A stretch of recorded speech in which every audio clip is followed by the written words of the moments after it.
क्या कहेंगे, क्या विषय होगा, चर्चा चलती रही। तो मन में भाव आया वृंदावन के बारे में कुछ कहेंगे, वृंदावन रसामृत पद का प्रादुर्भाव करेंगे। सप्तनिधियों का चित्र लगाया गया था, जो कथा स्थान, पहले तो दूसरा वहां हॉल था, तो वहां सप्तनिधियों के चित्र लगे थे। मुझे नहीं पता था कि वहां सप्तनिधि विराजमान हैं। वृंदावन के 60 ठाकुरों के चित्र लगे थे। बस हम अपने किरण जी के घर पर रुके थे, हम थे, हमारे प्रेम भैया, सागर जी, हम लोग तीनों बैठ के हमने कहा भाई वृंदावन के लिए कुछ लिखें। और ऐसे बैठे बैठे बैठे अपने आप ही आधा पौना घंटे के अंदर तो ये पद पूरा निर्माण हो गया। और आकर के जब मंच पर गाया, उस दिन के बाद से तो वृंदावन जाने वाला हर वैष्णव यही गाता हुआ जाता है। श्यामा हृदय कमल सो प्रगट्यो, श्यामा हृदय कमल सो प्रगट्यो, श्याम हृदय को भाए वृंदावन प्यारो वृंदावन, वृंदावन प्यारो वृंदावन, हे श्री वृंदावन मेरो वृंदावन, श्री वृंदावन प्यारो वृंदावन, जिनकी कृपा से यह रस प्रगट्यो वृंदावन अभिराम, जिनकी कृपा से यह रस प्रगट्यो वृंदावन अभिराम। हे सप्तनिधिन को ही उजियारो, सप्तनिधिन को ही उजियारो, हम सबको मिलवावे वारो, हम सबको मिलवावे वारो, हमारो गिरधर लाल वृंदावन मेरो वृंदावन, ओ वृंदावन मेरो वृंदावन, हे श्री वृंदावन प्यारो वृंदावन, श्री वृंदावन प्यारो वृंदावन, श्यामा हृदय कमल सो प्रगट्यो, श्यामा हृदय कमल सो प्रगट्यो, श्याम हृदय को भाए वृंदावन मेरो वृंदावन, ओ वृंदावन मेरो वृंदावन। ऐसे शब्द प्रकट हुए कि वृंदावन में सब आनंद से गाते हैं। कई लोग तो जानते ही नहीं थे कि सप्तनिधि वृंदावन के हैं। जयपुर में रहने वालों को लगता था कि श्री गोविंद देव जी जयपुर के ही हैं, गोपीनाथ जी जयपुर के ही हैं, करौली वालों को लगा मदन मोहन जी वहीं के हैं। लेकिन फिर धीरे धीरे सबको पता लगने लगा कि भाई ये वृंदावन के 7 निधि हैं। और कालांतर में फिर कृपा करने के लिए 2 जयपुर में, 1 करौली में और 1 पन्ना में विराजमान हो गए। अब देह वृंदावन का है मेरा, आत्मा वृंदावन की है, बुद्धि वृंदावन की है, मन वृंदावन का है, परंतु ये शब्द प्रकट गांधी धाम में हुए हैं। एक बात सिद्ध होती है इससे, हम जो बात कहना चाहते हैं वो ध्यान से सुनिएगा। इससे एक बात सिद्ध होती है कि वृंदावन कोई अचल स्थान नहीं है। वृंदावन तो चलती फिरती व्यार है, जहां प्रेम अधिक होता है वृंदावन की सुगंध आने लग जाती है, वृंदावन प्रकट होने लग जाता है। और मुझे अभी अगर ये बात मैं कहूं कि वृंदावन कोई एक स्थान नहीं है जहां प्रेमियों की संख्या ज्यादा, या जहां एक व्यक्ति के हृदय में प्रेम की स्थिति ज्यादा, उसके आसपास सब वृंदावन जैसा लगने लगता है। ये कोई बड़ी बड़ी बात नहीं है मंच से कहने की, ये वास्तविकता है। ऐसे कितने भक्तों के चरित्र हैं जो वृंदावन से कोसों दूर रहे, लेकिन जहां रहे वहीं वृंदावन को प्रकट कर दिया, क्योंकि वृंदावन कोई अचल स्थान नहीं है। वृंदावन तो सचल व्यार है, मतलब एक वायु की तरह है, जहां अवकाश मिलता है वायु चली जाती है। ठीक वैसे ही जहां प्रेम की स्थिति ज्यादा होती है, वृंदावन वहां आ जाता है।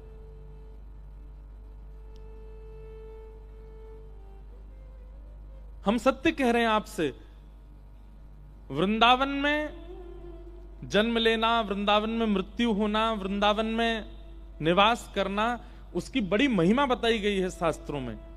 पर मेरा ऐसा मानना है कि देह से वृंदावन रहना और मन से वृंदावन रहना, इन दोनों में श्रेष्ठ मन से वृंदावन रहना है।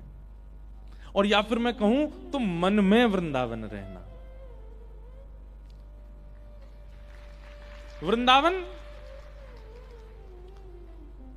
वृंदावन अगर इच्छा प्रकट कर देता है तो वृंदावन से 1200 किलोमीटर दूर गांधी धाम में बैठे हुए व्यक्ति के चित्त में भी प्रेम प्रकट हो जाएगा।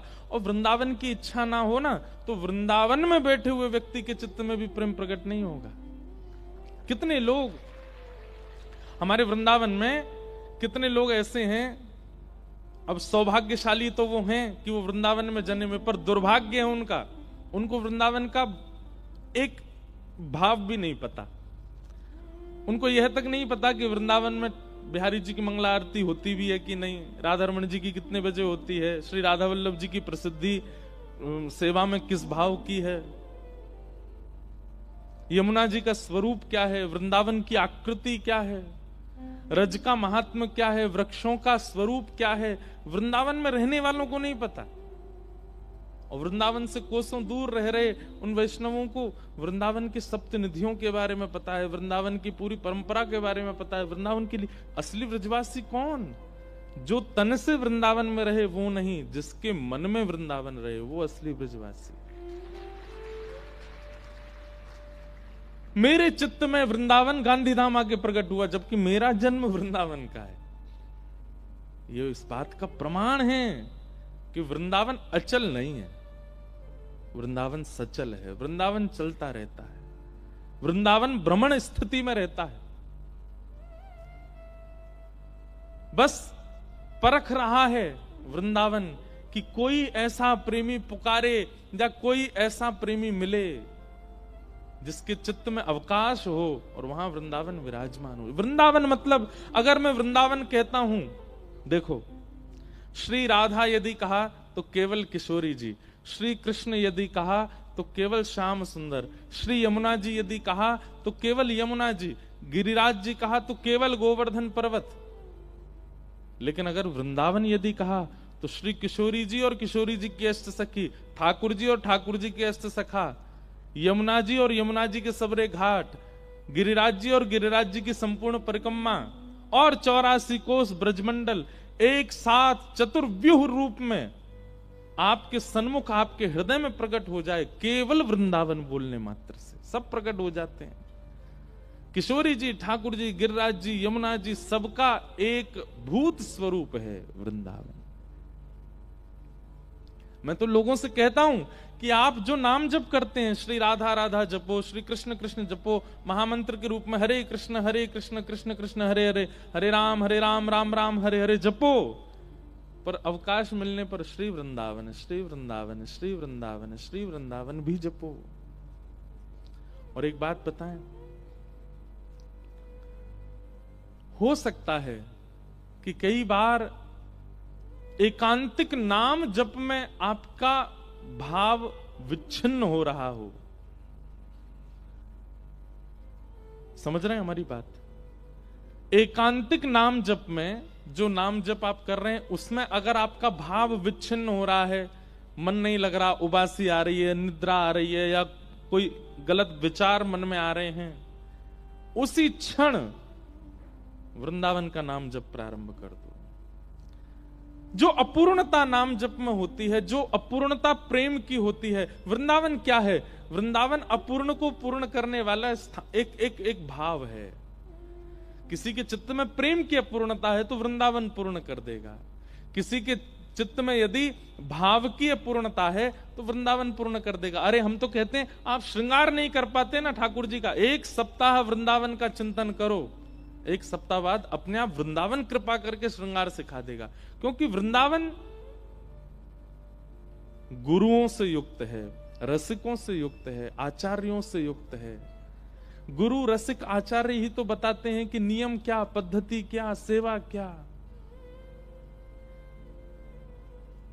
वृंदावन भजो भैया। हमारे तो श्री हरिराम व्यास जी, जिन्होंने वृंदावन के अलावा किसी को भजा ही नहीं, वे रहते वृंदावन में। और आपको एक बात जान के आश्चर्य होगा, गोविंद देव जी, गोपीनाथ जी, मदन मोहन जी, राधा रमन जी, राधा वल्लभ जी, और वो हैं जुगल किशोर, बिहारी जी और राधा वल्लभ जी के बीच में ये श्री हरिराम व्यास जी के ठाकुर जी। रूप गोस्वामी को अकेले ठाकुर जी मिले, सनातन गोस्वामी को अकेले मदन मोहन जी मिले। सब लोग इधर देखो, बहुत ध्यान से सुनना। आपसे ज्यादा हमको भी हवा की इच्छा हो रही है ना, क्योंकि आप पे तो फिर भी चलो इतनी लाइट, हम पे तो ये ऊपर लाइट और लग रही है, पर मन यदि लग गया ना कथा में फिर नहीं पता चलेगा। कल एसी इतना चिल्ड करवाएंगे, सूटर पहनना पड़े हैं। अभी कथा सुनो। तो रूप गोस्वामी को गोविंद देव जी मिले, सनातन जी को मदन मोहन जी मिले, मधु पंडित को गोपीनाथ जी मिले, गोपाल भट्ट गोस्वामी को राधा रमन जी मिले, हितवंश महाप्रभु को राधा वल्लभ जी मिले, स्वामी श्री हरदास जी महाराज को बिहारी जी मिले। लेकिन एकमात्र ऐसे केवल हरिराम व्यास हैं जिनको युगल किशोर मिले। दोनों मिले, ठाकुर जी भी मिली और किशोरी जी भी मिली। इसका मतलब मेरा ऐसा नहीं है कि उन सबको किशोरी जी प्राप्त नहीं हुई। सबके रूपों में तो वाम अंग जो है ना, चाहे वो गोविंद देव जी हो, गोपीनाथ जी हो, मदन मोहन जी हो, राधा रमन जी, बिहारी जी, इनमें वाम अंग जो है वो किशोरी जी हैं और दाहिना अंग जो है ठाकुर जी हैं। लेकिन जुगल किशोर जी युगल प्रकट हुए वृंदावन के किशोर वन में। श्री हरिराम व्यास जी के ठाकुर जुगल किशोर पन्ना में विराजमान है, राधा रानी सहित प्रकट भये। क्यों इनको डबल क्यों मिले? क्योंकि हरिराम व्यास जी ने वृंदावन को भजा। किसी ने रज को भजा, किसी ने यमुना जी को भजा, किसी ने कुंज निकुंजों को भजा, किसी ने गुरु को भजा, किसी ने सखियों को भजा ठाकुर जी की। लेकिन श्री हरिराम व्यास जी ने वृंदावन को भजा, इसलिए युगल मिले, दोनों मिले। इसलिए वृंदावन भैया सामान्य नहीं है। हमारे हरिराम व्यास जी कहते हैं, वृंदावन साचो धन भैया, वृंदावन साचो धन भैया। अच्छा, ये सौभाग्य है गांधी धाम का। यहाँ वृंदावन भाव के सबसे ज्यादा पद यहीं गाए जाते हैं कथा में, और कहीं इतने पद नहीं गाए जाते। इसलिए चूकिएगा नहीं, साथ में गाइएगा, दोहराइएगा सब लोग। वृंदावन साचो धन भैया, ओ वृंदावन साचो धन भैया, वृंदावन साचो धन भैया, वृंदावन साचो धन भैया। कनक कूट कोटिक लगत जिए, भजिए कुंवर कन्हैया। कनक कूट कोटिक लगत जिए, भजिए कुंवर कन्हैया। हरिराम व्यास जी कहते हैं, जब तक त्याग की भावना चित्त में नहीं आएगी आप वृंदावन को भज नहीं सकते। हम कह रहे हैं भैया चाय से ही शुरू करो, पर नेक नेक त्यागनो शुरू करो, थोड़ा थोड़ा त्याग करना शुरू करो। अगर वृंदावन को भजते हैं, पाना चाहते हैं, तो बहुत बड़े त्याग की आवश्यकता नहीं है, छोटे से प्रारंभ करो, एक दिन विशाल तक तो पहुंच ही जाओगे। और एक बात बताएं आपको, परिवार नहीं त्यागना है, घर नहीं त्यागना, धन नहीं त्यागना, संपत्ति नहीं त्यागनी। जिन कारणों से संसार हमें पकड़ता है वो कारण त्यागने। आप कहोगे व्यापार है महाराज जी, ना बिल्कुल नहीं है। कितने बड़े बड़े व्यापारी हैं जो अपने व्यापार के माध्यम से वृंदावन की सेवा करते हैं। व्यापार कोई आसक्ति का साधन नहीं हो सकता। विषय, भोग, विलास ये सब आसक्ति के साधन हैं। हम वृंदावन भी भजते हैं और विषयों का त्याग भी नहीं करते, इसीलिए वृंदावन पूर्ण रूपेण कृपा नहीं करता। हरिराम व्यास जी कहते हैं भाई इतनों सौ भी त्याग नहीं कर पाओगे तो वृंदावन भजवे में सफलता नहीं मिलेगी। थोड़ा थोड़ा त्याग करो। आज ही कथा के बाद में कुछ एक चीज तो आपको त्यागनी है आज ही। अब वो अभी सोच लो त्यागना क्या है। एक भैया हमारी कथा में आए, उन्होंने चीनी त्याग दी। अच्छा एक बात बोलें, बहुत सारी चीज ऐसी हैं जो हम आपको त्यागने को बोल रहे हैं, हम ही नहीं त्याग पाते। पर कोई नहीं, हम तो जब त्यागेंगे सब, हम तो एक संग ही झड़ा भंडारा करेंगे, सब कुछ त्यागेंगे एक साथ। हमको पता अपनी, हम धीमे धीमे नहीं त्यागने वाले हैं। आज घोषणा कर रहे हैं मंच से, जिस दिन त्याग आएगा एक संग सब त्याग छूटेगा। लेकिन आप लोग एक एक करके छोड़ो। आज किसी एक वस्तु का अभी त्याग का संकल्प लीजिए कि बस छोड़ दिया आज, और फिर वृंदावन को भजिए। अनुभूति होगी, स्वप्न में प्रिया प्रियतम दिखेंगे। अनुभूति होगी, रात्रि में कभी मोंगरे की सुगंधी, कभी गुलाब की सुगंधी, कभी ऐसा लगेगा कि मानो गांधीधाम नहीं है, ये वृंदावन ही है। इन 4 दिनों के भीतर ही वहां अनुभव होने लगेगा। आज ही किसी वस्तु का अभी से त्याग करो।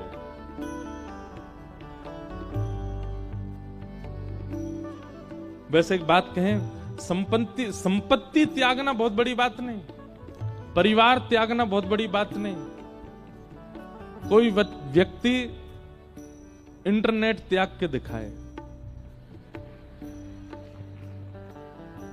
सोशल मीडिया त्याग के दिखाए किसी दिन। मेरे मन में आती है कभी कभी कि लाइव होती है कथा, इतने सारे लोग सुनते हैं, सोशल मीडिया के माध्यम से लोगों को बहुत जल्दी पता चलता है, तो कथा में लोग आते हैं। पर कभी कभी बहुत मन होता है कि सब बंद करा दें और भाई अब जहां कथा होगी अपने आप पहुंचो, ना कैमरा लगेगा ना कुछ नहीं, सीधे पहुंचो।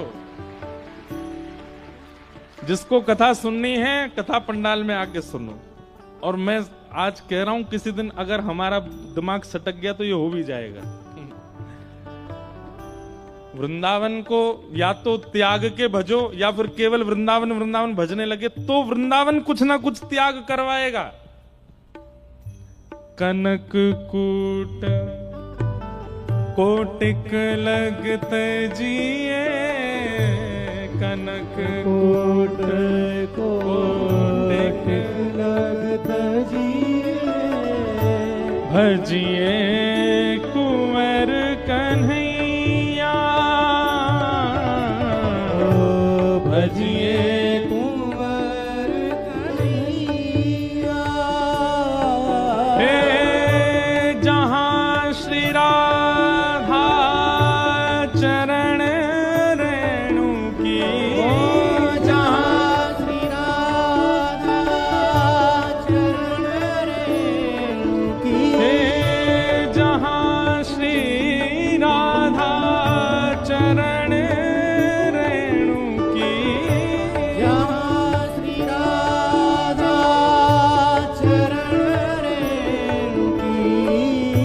कमला ले तू भलैया, धन ओ वृंदावन है भैया, वृंदावन साचो धन भैया, हे वृंदावन साचो धन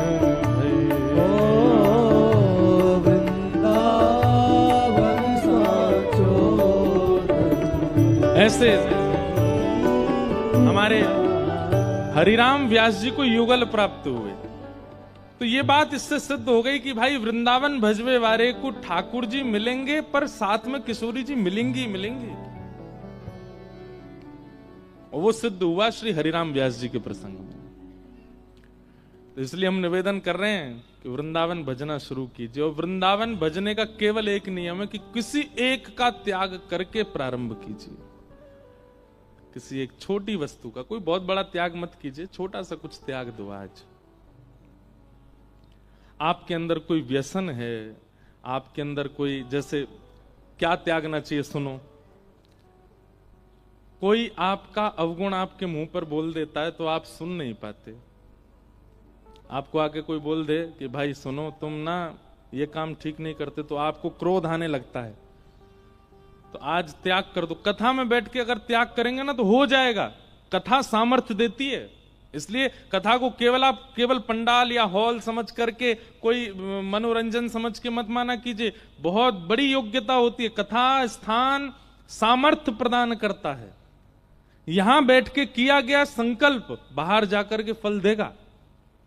आप यहां के बाद सोचेंगे कि यहां के बाद में कुछ विचार करूं, नहीं होगा कार्य। यहीं अभी संकल्प लीजिए कि आज से मुझे कोई कुछ भी कहे मैं क्रोध नहीं करूंगा।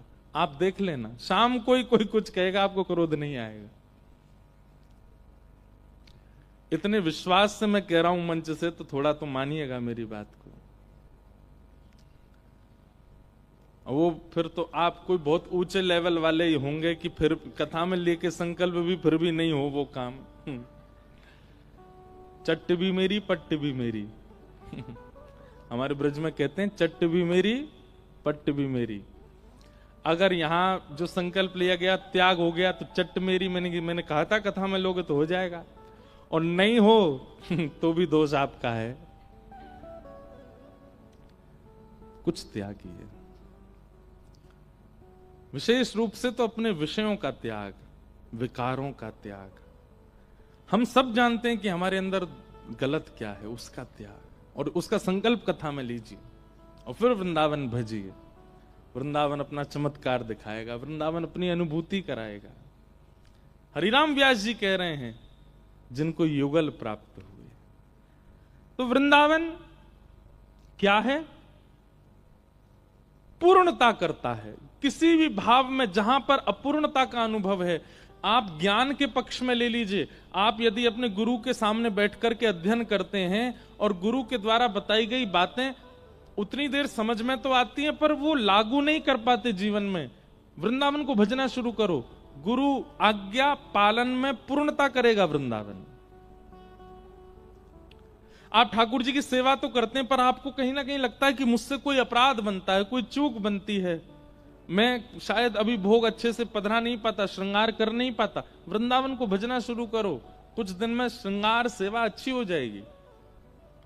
कथा में आके नींद आने लगती है, कथा में आकर के मन इधर उधर भागने लगता है।